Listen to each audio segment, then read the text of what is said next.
प्यारे बच्चों, हमारा 5वीं क्लास में एक चैप्टर है अंतरिक्ष की कल्पना।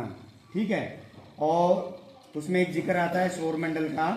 तो ये हमारा सौरमंडल का एक मॉडल है और आप सभी बच्चे ध्यान से देखेंगे इसको। ठीक है, इसके बारे में फिर दोबारा से डिस्क्राइब करूंगा।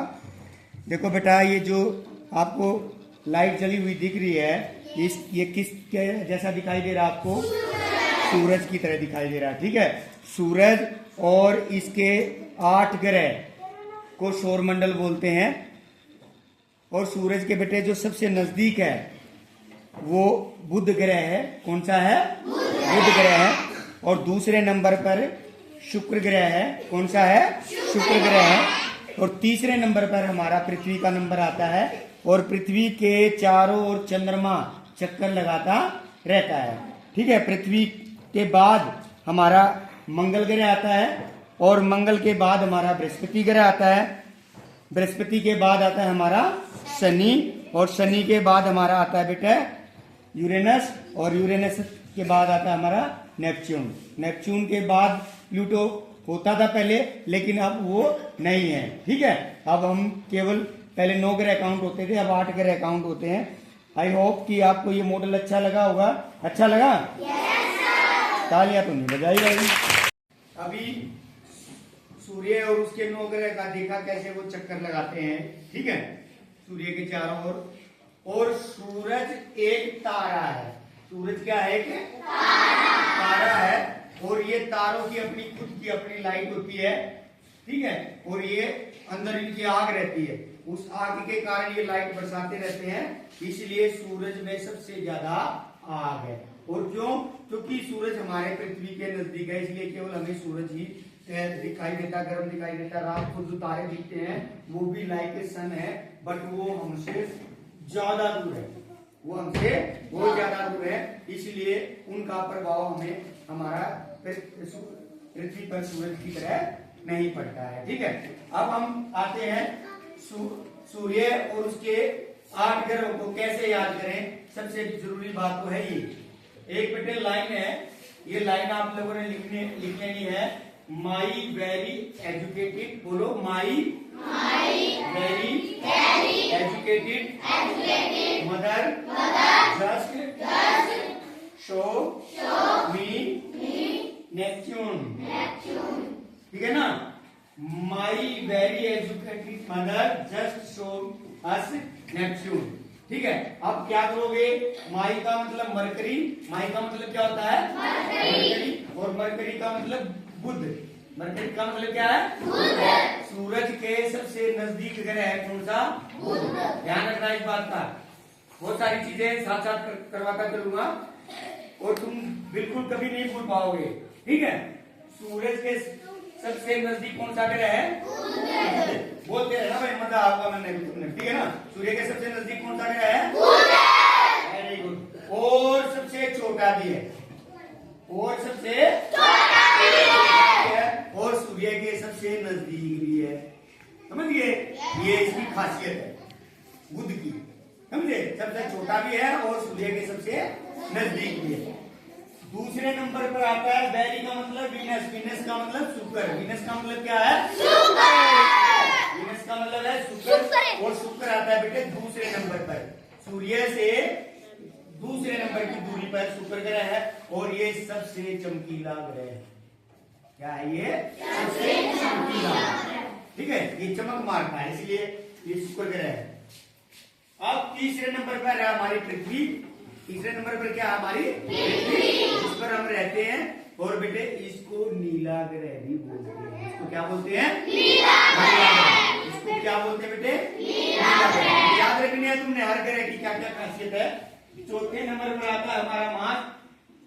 मदर का मतलब मार्स और मार्स का मतलब मंगल। और मंगल है लाल। मंगल का रंग कैसा है? लाल। ठीक है, ये याद रखना आपने। अभी तक मैंने 4 करवाए। सबसे नजदीक है बुध। दूसरे नंबर पर शुक्र। शुक्र की क्या खासियत है? चमकीला है। और बुध की क्या विशेषता है? सबसे छोटा है और सबसे नजदीक भी है। ठीक है, पृथ्वी नीला ग्रह है जिस पर हम रहते हैं और पृथ्वी के चारों ओर एक उपग्रह है जिसको चंद्रमा हम चंद्रमा बोलते हैं, ठीक है, वो इसके चारों ओर चक्कर लगाता है। बाकी ये सारे ग्रह सूरज के चारों ओर चक्कर लगाते हैं, लेकिन पृथ्वी के चारों ओर चक्कर लगाता है चंद्रमा, ठीक है।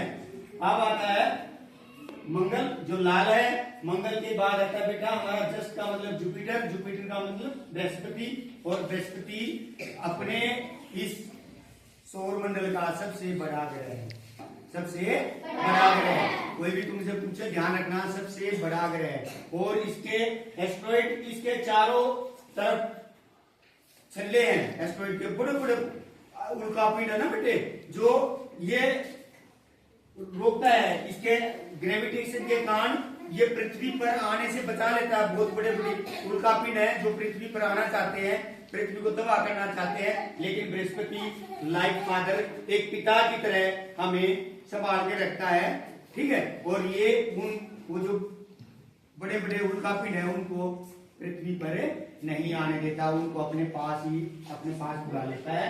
उसके बाद आता है बेटे शनि। शनि के पास भी ऐसे छल्ले हैं, लेकिन शनि के छल्ले सबसे ज्यादा हैं, उसके ज्यादा हैं, ठीक है ना। और बेटे इसको सूर्य का पुत्र भी बोला जाता है, शनि को क्या बोला जाता है, सूर्य का पुत्र भी। और हमारे सौर मंडल का यानी सोलर सिस्टम का दूसरा सबसे बड़ा ग्रह है, दूसरा सबसे बड़ा ग्रह। शनि के बारे में ध्यान रखना है ये बातें, इसके चारों ओर छल्ला भी है, ठीक है, और ये दूसरा सबसे बड़ा ग्रह है, ठीक है, और ये चमक भी मारता है। और आता है 7वें नंबर पर यूरेनस। यूरेनस बेटे सबसे ठंडा है, और ये तीसरा सबसे बड़ा हमारे सोलर सिस्टम का तीसरा सबसे बड़ा ग्रह है। अब आता है बेटे 8वां नेपच्यून। नेपच्यून 8वां, और हमारी पृथ्वी से ये 4 गुना बड़ा है, हमारी पृथ्वी से 4 गुना बड़ा है। और बेटा ये चौथा सबसे बड़ा ग्रह है, चौथा सबसे बड़ा ग्रह है किसका, सौर मंडल का, ठीक है। ये हमारे 8 ग्रह हैं।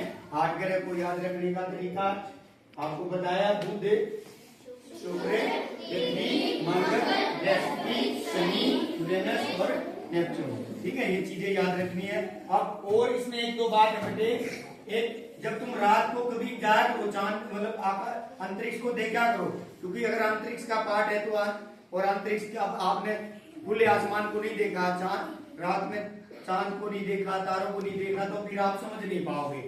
कई बार होता है एक उल्टी चम्मच की तरह, जैसे ये चम्मच है ना, ऐसे 7 ग्रह मिलेंगे आपको, जिसको हम सप्तऋषि बोलते हैं, उल्टी चम्मच की तरह दिखाई देगा, देखा करो। और इनके पास एक सबसे बड़ा चमकीला ग्रह तारा दिखेगा, उसको ध्रुव तारा बोलते हैं, वो इसके पास ही चमकता है, ठीक है, समझे, उसको ध्रुव तारा बोलते हैं। और बेटे अंतरिक्ष में अंतरिक्ष यात्री जाते हैं, यानी स्पेस में, अंतरिक्ष किसको बोलते हैं, स्पेस, उसमें अंतरिक्ष यात्री जाते हैं, और उस स्पेस शिप में जाते हैं, किसमें जाते हैं, रॉकेट वगैरह में जाते हैं, जहाज में नहीं जाते, समझिए, रॉकेट में जाते हैं, क्योंकि वो बहुत दूर तक जाना होता है उनको, ठीक है। और हमारी भारत की पहली ऐसी महिला थी बेटे, जिसके नाम से ये पार्ट बना है, जिसका नाम था कल्पना चावला। कल्पना चावला वो पहली भारत की महिला थी जो अंतरिक्ष में गई थी, और उसको किसने भेजा था, अमेरिका की एक स्पेस एजेंसी है नासा, किसने भेजा था, नासा ने उसको भेजा था अंतरिक्ष में, और वो भारत की पहली महिला थी बेटे। और एक दो और क्वेश्चन है इसके साथ ही कर लेते हैं ताकि तुम इनको याद रखो। अब देखो चंद्रमा का आकार घटता बढ़ता रहता है, चंद्रमा का आकार घटता बढ़ता रहता है, कभी आपको छोटा सा दिखाई देगा, कभी ज्यादा, कभी ज्यादा, और कभी पूरा दिखाई देगा, है ना, गोल्ड। और जब वो गोल्ड दिखाई देता है तो रेड रेड सा होता है ना, कभी ऑरेंज सा होता है, तो वो क्या होता है, कौन से दिन होता है, वो पूर्णिमा की, पूर्णिमा की रात को चांद, जैसा हम अपनी देसी भाषा में पूर्णमासी बोलते हैं ना, तो पूर्णिमा की जो रात होती है उसमें चांद पूरा खिलता है और रोशनी करता है, वो रोशनी चांदनी रात बोलते हैं उसको, ठीक है। फिर धीरे धीरे धीरे धीरे घटता रहता है उसका आकार, 15 दिन बाद फिर अमावस आ जाती है। अमावस मतलब काली रात, काली रातें फिर शुरू हो जाती है, 15 दिन फिर यही सर्कल चलता है। फिर दोबारा से, तो चंद्रमा का आकार इस कविता में भी कहा ना, कभी है घटता कभी है बढ़ता, तो इसलिए वो घटता बढ़ता रहता है। ठीक है, तो अंतरिक्ष में पहली बात ये महिला कौन थी जो गई, किसको भेजा, उसको नासा ने, अमेरिका की स्पेस एजेंसी थी। और बेटे चांद पर सबसे पहले नील आर्मस्ट्रांग गए थे। चांद पर जाने वाले व्यक्ति का नाम क्या था, नील आर्मस्ट्रांग। वो पहले व्यक्ति थे जो चांद की सतह पर जिसने अपना कदम रखा था। और पहला ऐसा व्यक्ति जो यूरी गागरिन था, जिसने, जो रूस का यात्री था जो स्पेस में गया। ठीक है, अंतरिक्ष में जो पहला यात्री था वो गया था। और बेटे 7 तारों का एक मंडल, ये 7 तारे एक जैसे उल्टी चम्मच की तरह दिखाई देते हैं, इसको हम सप्तऋषि बोलते हैं। ठीक है, और ध्रुव तारा सबसे चमकीला तारा है, ये ध्यान रखना। ठीक है, जब भी आप अंतरिक्ष में जाओगे तो मतलब रात को छत पे जाओगे तो देखोगे, और इतने बड़े भी हो जाओ, कल्पना चावला की तरह, सुनीता विलियम्स की तरह, कि तुम भी इतने अच्छे पढ़ लिख के और आसमान की सैर करके आओ, तारों की सैर करके आओ, है ना, तारों के बीच जाओ, स्पेस में जाओ, देखो उनको, है ना, अच्छा लगेगा ना। तो इसीलिए मन लगा के पढ़ना है। Thank you.